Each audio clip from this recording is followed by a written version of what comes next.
RT's Marina Portnaya met him in New York.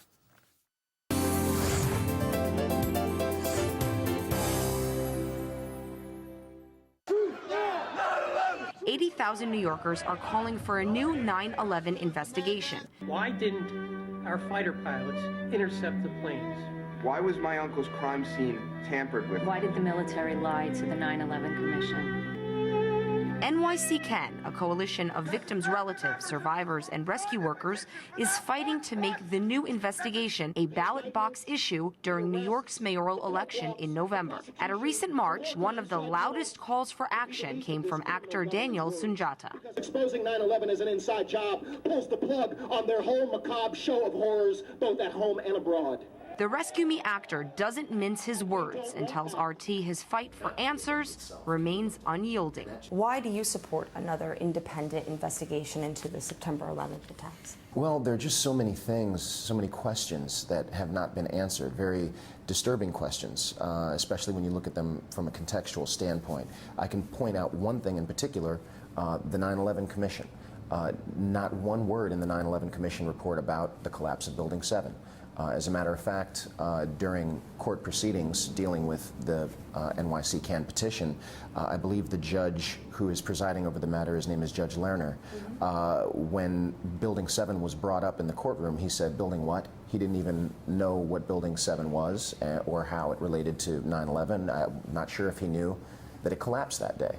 Now, you know, any report or investigation that purports to be a full accounting of the events surrounding the day and on the day of 9/11 should clearly have addressed at least a couple paragraphs to the collapse of Building 7. But there was no mention of it whatsoever, and that's just one particular item. I mean, 70% of the questions proposed by the victims' family members during the 9/11 Commission were completely ignored. So that fact alone, I think, begs for a real investigation into the matter. You also have 60% of the commission members at this point who have said something to the effect that the investigation was thwarted, that their attempts to investigate were blocked, that they were lied to by the government and by the CIA. They used every word except the word cover-up, basically, and one or two of them may have even used that word as well. So when you have all of these people dissenting from the validity of the 9/11 Commission report, even 60% of its own members, the people who sat on the commission, I mean, what else can you do but reinvestigate, or maybe investigate properly for the first time? What questions do you specifically want answered? I would like to see someone address the peer-reviewed scientific work done by Dr. Stephen Jones and Danish scientist Niels Harrit on their findings of thermitic residue found in separate dust samples collected from Ground Zero. That's a big question. That's a recent development, but it raises very disturbing questions. If they're finding unexploded nanothermite in dust samples collected from Ground Zero, and if in the NIST report they admit that the steel collected from Ground Zero was never tested for explosive residues, then, and as well, the NIST report also, or the FEMA report, denies the occurrence of blast events happening inside Building 7, for instance, at all. I would like to see the theory of controlled demolition as it applies to the collapse of Towers 1, 2, and 7, given a fair and honest assessment by credible experts from both sides of the fence, but it would be great to have it done within the context of a subpoena-powered investigation where the public could be confident in the answers garnered from such an investigation. The city says that the focus of this referendum is not a proper subject to be placed before the voters under applicable law. Well, 80,000 New Yorkers seem to think that it is an appropriate subject for us to vote upon, and since we are the ones asking to be able to vote on it, who are they to tell us that it is not appropriate for us to, you know, to have that choice or that option? That's an argument that makes absolutely no sense. I've also heard you say that if there was a new investigation, the jig would be up. Mm-hmm. It seems to me like you have your own story or your own understanding of what happened. I think that I do. I mean, clearly I'm not a structural or an architect, a structural engineer or an expert in physics. I'm an actor. But in preparation for my role on Rescue Me, where I play a post-9/11 New York City firefighter, I did a lot of research and investigation into the events surrounding September 11th. I was here in New York on September 11th. And no matter from which angle I approach the day and the events of the day, or the events leading up to the day of September 11th, it just devolves into contradictions, things that just don't make really any sense now that I'm looking back at the event with, I guess, fresh eyes, so to speak. So, you know, whether you're talking about circumvented protocols, blocked investigations, war games that were being run on September 11th, which made it impossible for the military to respond in time to the hijackings, whether you're talking about the questions surrounding what really hit the Pentagon, was it Flight 77, was it a missile, if it wasn't Flight 77, what happened to the people on Flight 77? I mean, there's so many unanswered questions, and I think that contextually, what it points to, especially, I think the most damning evidence for me is, again, I'll bring it up, the thermitic residues found at Ground Zero. That's something that's really tough to explain away, and what it would suggest, I mean, did 19 guys with box cutters taking orders from a man hiding in a cave in Afghanistan really have access to the buildings to wire them to explode and to come down the way that they did? I mean, NIST has admitted now, under duress, but finally they have admitted that Building 7 experienced 105 feet of free fall speed, meaning you drop a tennis ball from the top of Building 7 and it would hit the ground at the same time that the roof of the structure would have hit the ground.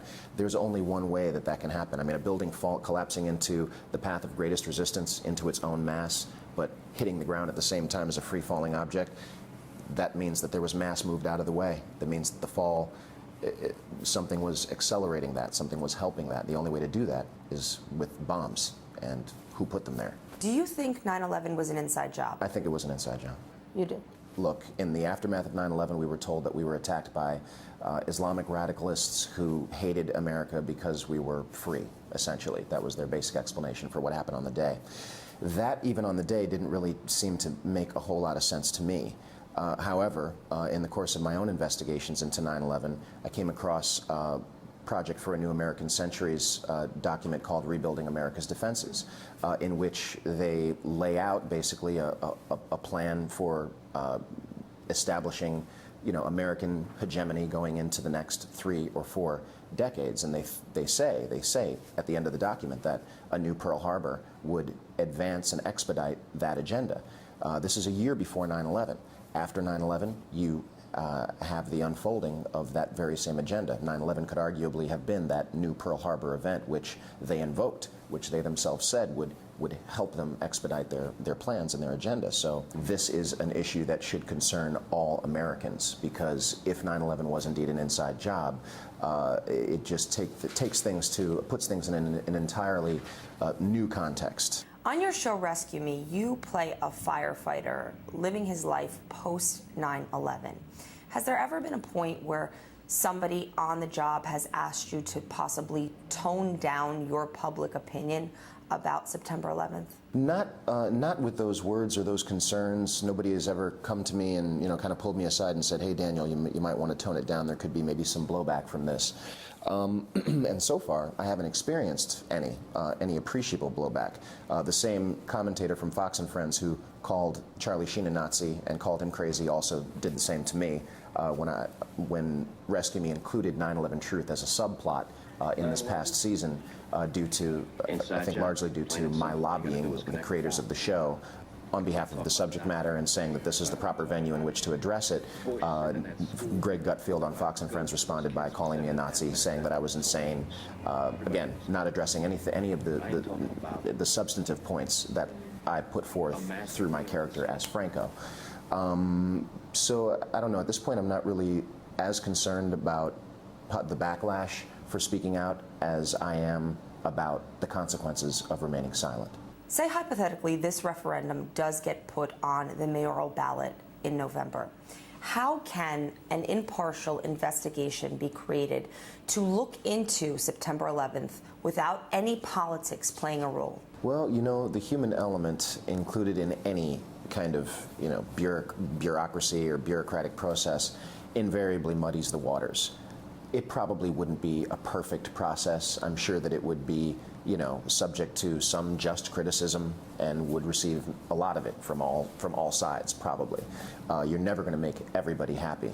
But if we could just, let's say, start with the goal of answering 40% or 50% or 55% of the questions of the people who lost loved ones on 9/11 and just make that our only focus, regardless, politics aside, you know, that'd be a great place to start. You've also said that while most questions surrounding 9/11 have not been answered, officials still send us off to kill and be killed in the name of freedom and democracy. In their unending war of terror, while they send citizens of this country into foreign lands to advance a shamelessly transparent... Now, these comments come to light as America is about to mark the 8th anniversary of the war in Afghanistan. Do you believe that's a war based on lies? Absolutely. Absolutely, I feel that way. I mean, you know, if you look at who benefited from 9/11, it certainly wasn't the 19 hijackers or, you know, Osama bin Laden. Again, Project for a New American Century writes that document, they get their new Pearl Harbor, and then it's basically open season on the Middle East. And not only that, but you have simultaneously the drastic curtailing of civil liberties here on American soil with the passage of the Patriot Act and the Military Commissions Act and Homegrown Terrorism and Prevention Act, all of which contain lots of language which strips us of our civil rights. We no longer have habeas corpus.